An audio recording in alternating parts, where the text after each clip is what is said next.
Why is your desire not here yet? You have done everything you were told. You have visualized, you have affirmed, you have written it down, spoken it aloud, and believed in it with everything you have. And still, the thing you want sits somewhere out there in the future, tantalizingly close but never quite arriving. Why? Because you have been living in the wrong place, not the wrong city, not the wrong house, the wrong place in consciousness. You have been living in the journey instead of the destination. You have been standing at the beginning of the road, staring at the horizon, when the law requires you to stand at the end and look back. I tell you from my own experience, the answer to every unfulfilled desire is not more effort. It is not a better technique. It is not a longer meditation or a more detailed vision board. The answer is a shift in where you stand in your own imagination. It is called living in the end, and tonight I will teach you exactly what it means and exactly how to do it. My name is Neville, and for over 4 decades, I taught a single principle in 1,000 different ways.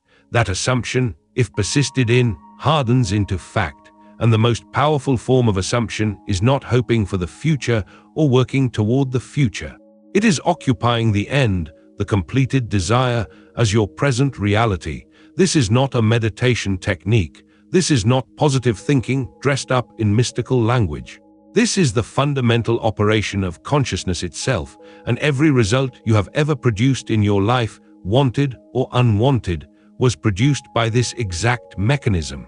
In this teaching, I will show you why living in the end is different from visualizing, why most people unknowingly live in the wrong end, and how to make the shift that collapses the distance between you and everything you desire.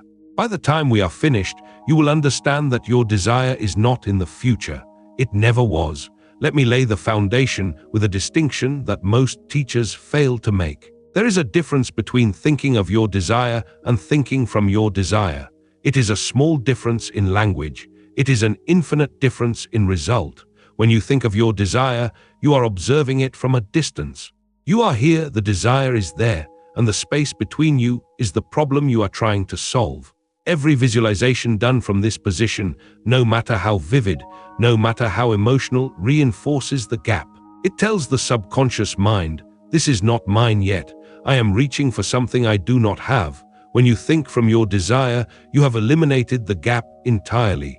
You are standing in the completed state. You are looking out at the world from the position of someone who already has what they want. The desire is not ahead of you. It is behind you. It is done. You are imagination, and imagination creates reality. But imagination creates reality only when it operates from the end, not toward it. This is the law of assumption in its purest form. The state you occupy determines the world you see.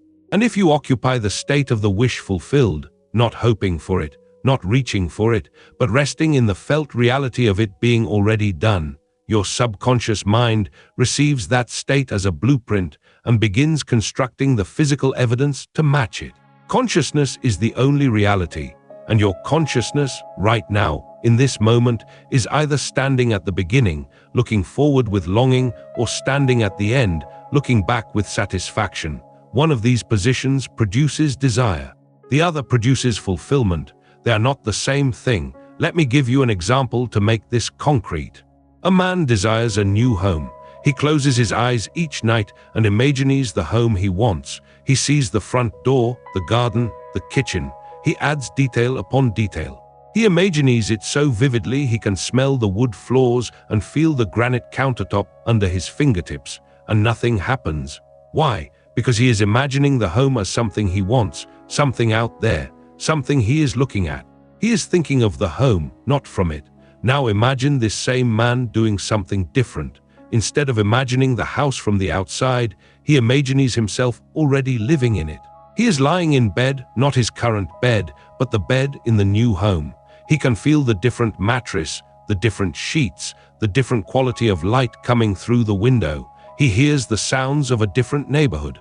He feels the deep, settled peace of someone who is simply at home, not excited about a new purchase, not overwhelmed by the change, just home, the way you feel when you have lived somewhere for months and it is simply where you are. That is living in the end. The difference is not one of detail, it is one of position.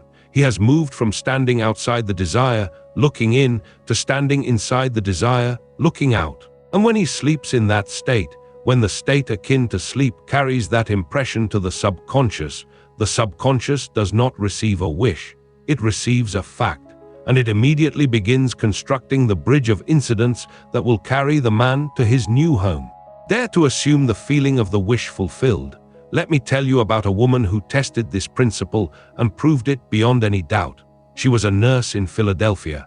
She had been divorced for 6 years, and she wanted, more than anything, to be in a loving marriage again.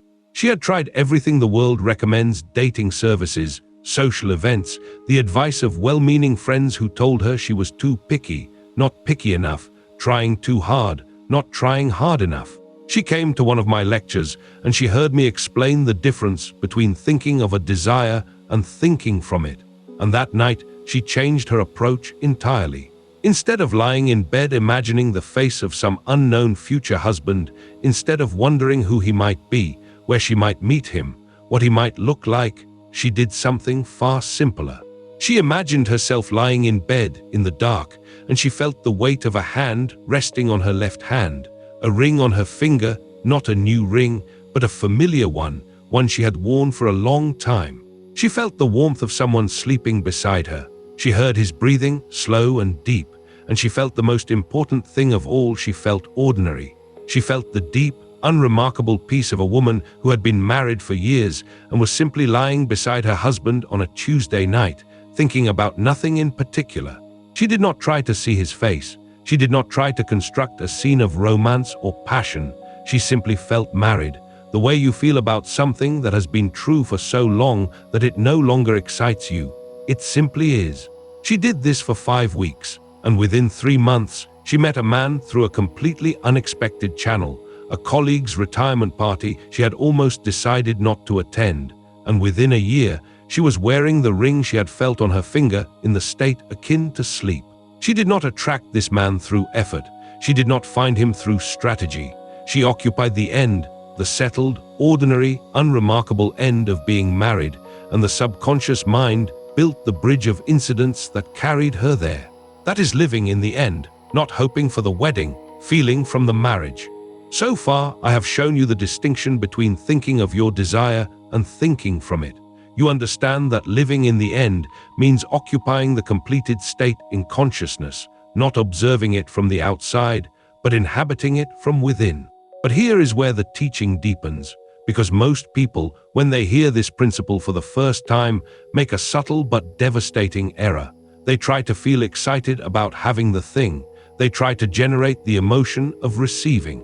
They try to manufacture the thrill of arrival. And this is precisely the wrong feeling. What I am about to share will correct this error permanently, and once you correct it, you will find that living in the end becomes the most natural thing in the world, because it requires less effort than what you have been doing, not more. The feeling of the wish fulfilled is not excitement, it is not thrill, it is not the rush of receiving something you have long desired, it is peace. Think about anything you already have, something so ordinary, so settled in your life, that you do not think about it with excitement. Your bed, your favorite chair, your morning routine, these things are yours. You do not wake up thrilled that you have a bed. You do not feel a rush of gratitude every time you sit in your chair. You simply use them.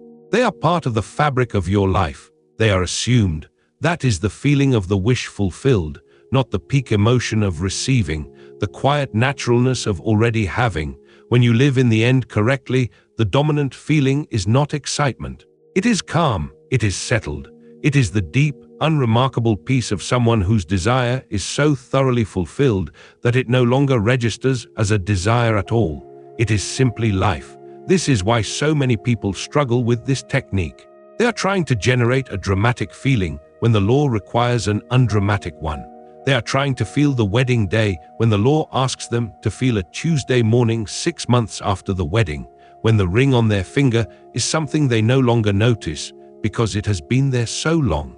The most important conversation you will ever have is the one you hold with yourself, and when you live in the end, that conversation is no longer about wanting, it is no longer about becoming, it is about being, quietly, naturally, without fanfare, I tell you from my own experience, when I discovered this distinction, every desire I held began to crystallize with a speed that astonished me, not because I changed what I imagined, but because I changed how I felt about it. I stopped reaching. I started resting. What you desire, you already are in eternity. Living in the end is not a trick to get what you want. It is the recognition that, in the dimension of consciousness where all things are created, you already have it. Your only task is to feel from that position with enough naturalness that the subconscious accepts it as the current state of affairs. And it will, because the subconscious cannot tell the difference between an experience that is physically real and an experience that is assumed with genuine feeling in the state akin to sleep. Now let me give you the practical steps. Step 1. Define your desire with precision, not a category, not a general improvement, a specific state. I do not want more money. I want to be someone who looks at their bank account and feels secure. I do not want a relationship. I want to be someone who falls asleep beside a person they love and wakes to them every morning. The end state is not the thing. The end state is the version of you who already has the thing. Step 2. Identify the naturalness. Ask yourself, if this were already true, if it had been true for months, what would an ordinary moment feel like? Not the celebration, not the announcement, a random Wednesday, a quiet evening.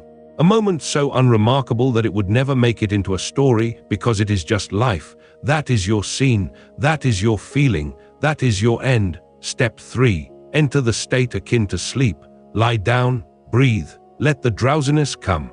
Let the conscious guard relax. You know this doorway. You have crossed it before. Step 4. Occupy the end, not watching yourself in the end, being in the end, looking through your own eyes, feeling the ordinariness of it. Feeling the peace of someone for whom this desire was fulfilled so long ago that it has become background, just life. Sleep as though the wish were fulfilled.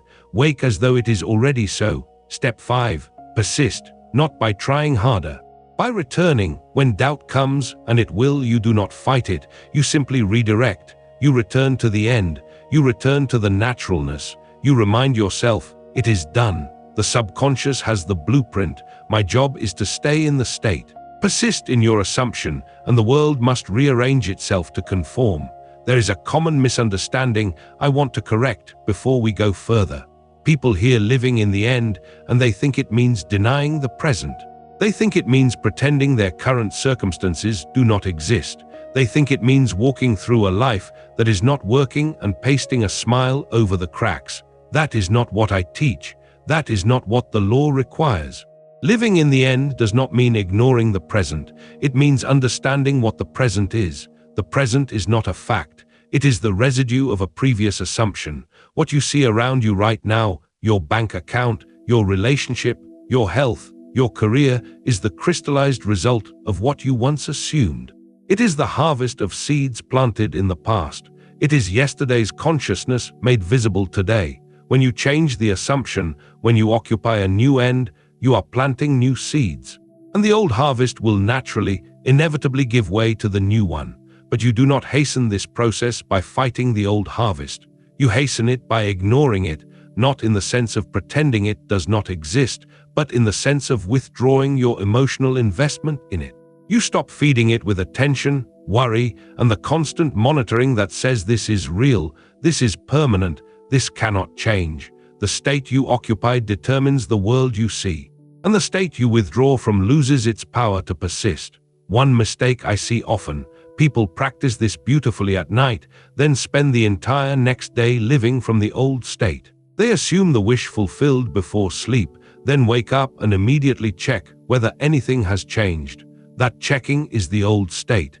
That scanning for evidence is the position of someone who does not yet have what they want. Living in the end is not a nighttime exercise. It is a position you hold throughout the day, not with strain, not with forced positivity, with quiet certainty, the way you know your name, the way you know where you live. You do not affirm these things. You do not visualize them. You simply know them. That is the feeling. Man's imagination is the only redemptive power in the world, and when imagination occupies the end, truly occupies it, with the naturalness and peace of something already accomplished, the three-dimensional world has no choice but to catch up. I want to guide you into the end right now. Close your eyes, take a breath, let the body soften. Think of the thing you most desire, but do not reach for it. Do not picture yourself receiving it. Instead, move past the receiving. Move past the excitement. Move to a moment weeks, months after the fulfillment, when this desire has become so normal, so settled, so thoroughly part of your life, that you barely think about it anymore. Feel the ordinariness of it. Feel the peace of it. Feel the deep calm of someone for whom this is simply how things are. You are not wishing. You are not hoping. You are remembering from the end. Isn't it wonderful? Not as a question, as a quiet recognition of what is already true in the dimension where all things are created. Rest there. Let the feeling settle into the body. This is living in the end. This is where your desire has always been, not ahead of you, here, now. In the state you occupy, you may release the scene. I want to address one final thing before I leave you tonight, because it is the question I was asked more than any other in all my years of teaching. People would come to me and say, "Neville, I can do this at night. I can feel the end before I sleep, but in the morning, reality hits. I open my eyes and nothing has changed. The old circumstances are still there. How do I live in the end when the present contradicts it?" And my answer was always the same. The present is not a fact. The present is the crystallization of a previous assumption. What you see around you right now is not reality. It is the residue of what you once assumed. It is yesterday's consciousness made visible. When you change the assumption, when you occupy a new end, the present has no choice but to dissolve and reorganize around the new state. But it does not happen overnight. There is a bridge. There is a period during which the old scenery is still visible, even as the new assumption is being built beneath it. Your job during that period is not to be deceived by appearances. Your job is to remain in the end, to walk through the old world with the consciousness of someone who has already moved to the new one, not pretending, knowing. The state you occupy determines the world you see. Occupy the end. The world will follow. If this teaching has clarified something you have been struggling with, if you now see that the problem was never your desire, but the position from which you were holding it, then I ask you to test it tonight. Choose one desire. Move past the wanting. Move past the receiving. Find the natural, ordinary, unremarkable feeling of already having lived with it for months, and sleep in that feeling. If these teachings speak to something within you, you will find more of them here. Return when you are ready. Each time we go deeper into the principles I spent a lifetime testing. Your desire is not in the future. It never was. It is in the end, and the end is wherever you choose to stand.